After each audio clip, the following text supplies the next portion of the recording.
मवियाला वंचित बहुजन आघाडीचा 27 जागांवर प्रस्ताव। 27 जागांपैकी काही जागा सोडण्याची तयारी। मवियात समावेशासाठी अटी शर्थींची मोठी यादी।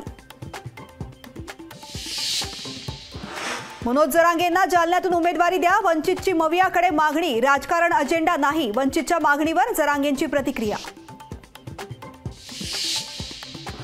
विधानसभेत मुंबईतील निधी वाटपावरून खडाजंगी। मी पत्र देऊनही मला निधी दिला नाही, वर्षा गायकवाडांचं विधान। तर ठाकरे मुख्यमंत्री असताना आम्हाला निधी दिला नाही, आशिष शेलारांचं प्रत्युत्तर। मोदींची गॅरंटी म्हणजे गॅरंटी पूर्ण होण्याची गॅरंटी। अब की बार 400 पार, पंतप्रधान मोदींची घोषणा। मोदींच्या गॅरंटीवर जनतेचा विश्वास, ते तिसऱ्यांदा पंतप्रधान होणार। यंदा देशामध्ये 400 तर महाराष्ट्रात 45 पार, मुख्यमंत्र्यांचा निर्धार। अशोक चव्हाण अजगरा एवढे मोठे होतील, खासदार डॉक्टर अजित गोपछडेंची अशोक चव्हाणांवर टीका। गोपछडेंच्या विधानामुळे राजकीय वर्तुळात चर्चेला उधाण। अजित पवार विरुद्ध शरद पवारांच्या संघर्षात राजेंद्र पवारांची उडी। सुनेत्रा पवारांची संभाव्य उमेदवारी वेदनादायी, राजेंद्र पवारांचं रोखठोक मत।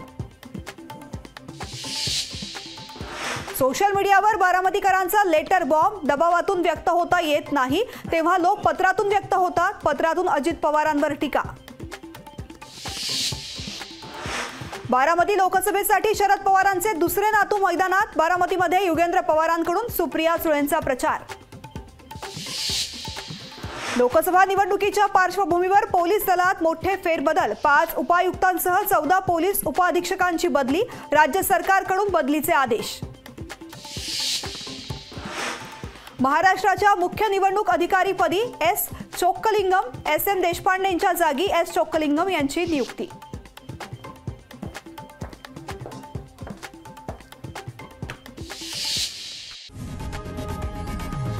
लोकशाही मराठी ऐका, पहा, जागरूक रहा।